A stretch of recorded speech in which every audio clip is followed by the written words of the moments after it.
हटाया जाए, क्योंकि इनकी सीमा में आकर के वो अपहरण कैसे कर लेंगे और आए दिन आकर के वो ऐसी हरकत करते हैं। तो ये क्या बैठे बैठे तमाशा देखते हैं या सिर्फ अपनी नौकरी इसलिए कर रहे हैं कि तुम भी खाओ और हम भी खाएं और बाकी मौज उड़ाओ।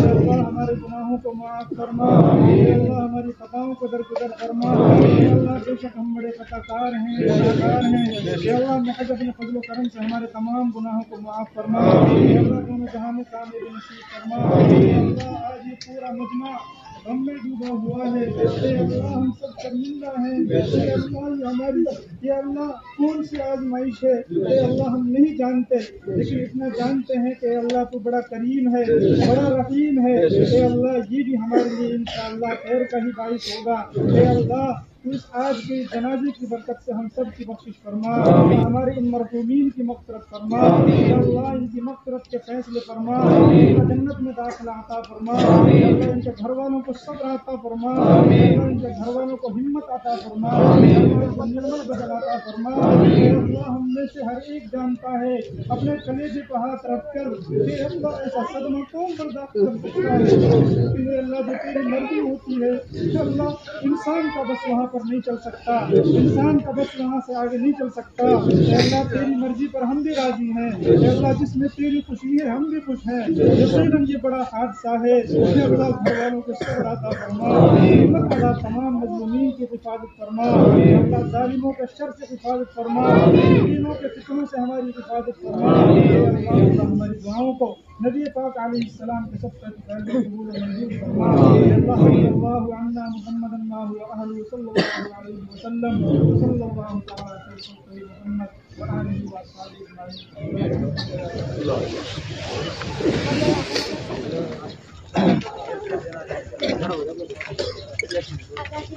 खाटमीका गांव के जो मृतक नासिर और जुनैद हैं, अब उनको कब्रिस्तान ले जाया जा रहा है। उनको फिलहाल यहाँ पर मौजूद, क्योंकि सभी बड़े गम के साथ गमगीन माहौल में, बड़े सदमे में यहाँ से मैयतों को लेकर के धीरे धीरे कब्रिस्तान जा रहे हैं।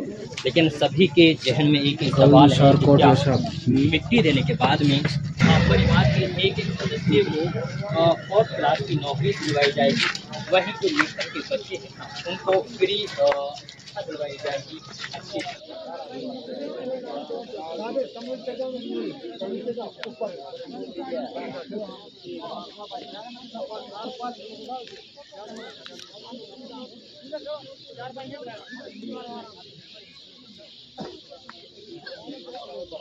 खड़ा कब्रिस्तान में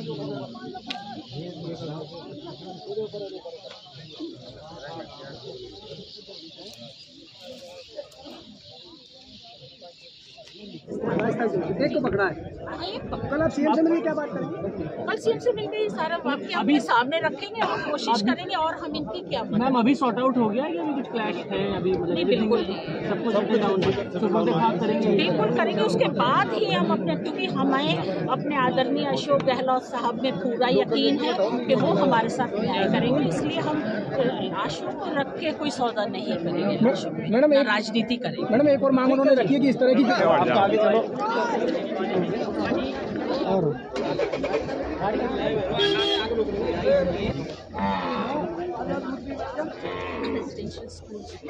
कौन लोग तो पता चल पाया कि ये कौन लोग थे? ये तो पुलिस से आप पूछिए। मैं तो एक्चुअली इतना बड़ा हादसा हुआ है, मेरे को तो नहीं कह सकती। और ये देखिए क्या कुछ देने की बातचीत आवास और वो इंदिरा आवास तो हो जाएगा, क्योंकि साजिद चौधरी बहुत ही सॉफ्ट नेचर के हैं और अपने पंचायत समिति से तो इन चीज़ों को क्या नौकरी देने की बात हुई? हाँ, ये है कोशिश लगाने की, नौकरी फोर्थ क्लास ही लग पाएंगे और कोशिश यही है कि कामा के आसपास। कल मुख्यमंत्री साहब से मुलाकात मैंने टाइम नोट कराया है, उनके क्योंकि लगातार इस तरह की घटना राजस्थान में देखने में आ रही है, चाहे वो पहले की घटना हो, अभी की घटना हो, तो क्या लगता है कि कुछ पर्टिकुलर लोग इसमें होते हैं या नहीं, राजस्थान नहीं, ये तो आप नेशनल लेवल पे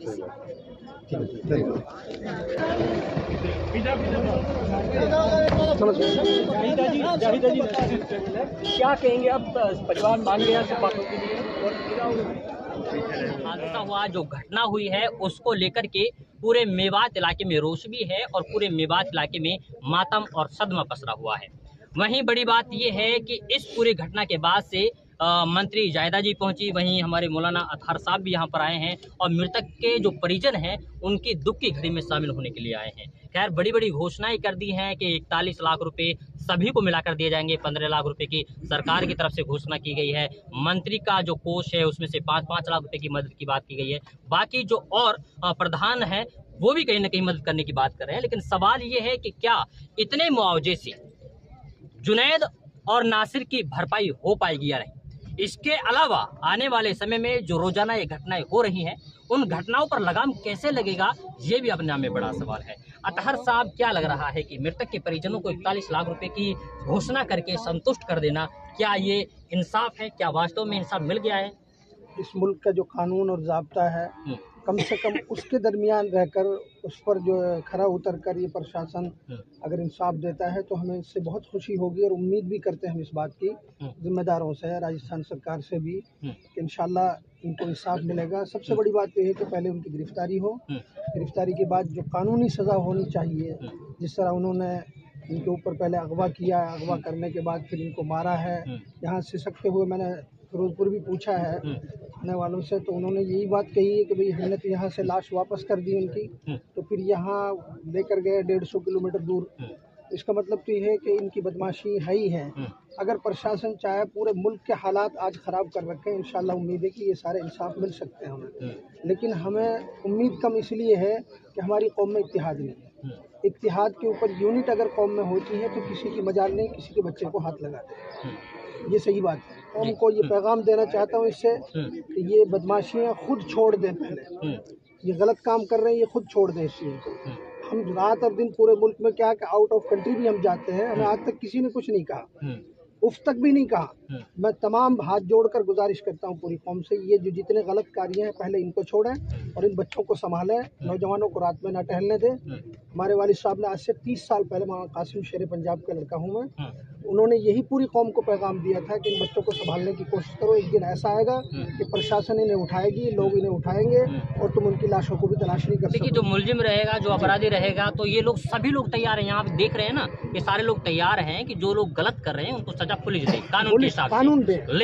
लेकिन किसी को जिंदा जला देना, किसी को मार देना, किसी की मॉब लिंचिंग कर देना, और उसके बावजूद जो इन पूरी घटना को अंजाम दे रहे हैं वो खुले में घूमते हैं, ये कहाँ की इंसाफ है? सरकार की कमी, नाइंसाफी हो रही पूरे मुल्क में। इस वक्त तो हमें यहाँ तक भी अंदाजा चल चुका है कि अदालतों में भी अब जो इंसाफ, जहाँ इंसाफ की एक देवी बैठी होती है, वहाँ भी वो नहीं मिल पा रहे इंसाफ हो रहे।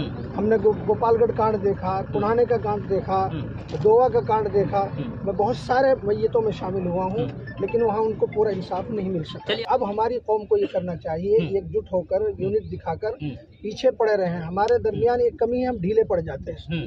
ढीला नहीं पड़ना चाहिए, पीछा नहीं छोड़ना है, पीछा नहीं छोड़ना, चाहे कुछ भी हो जाए। इंशाल्लाह इंसाफ मिलने की उम्मीद है। तो आज के बाद सब लोग निकल जाएंगे अपने अपने घरों पे, कौन देगा मृतक का साथ? नहीं, हम तो चलते ही हैं आगे भी, आज भी हैं आगे और आइंदा भी आगे रहेंगे इंशाल्लाह। पीछे जो हमारा जमाना गुजरा उसमें भी हम आगे ही रहे।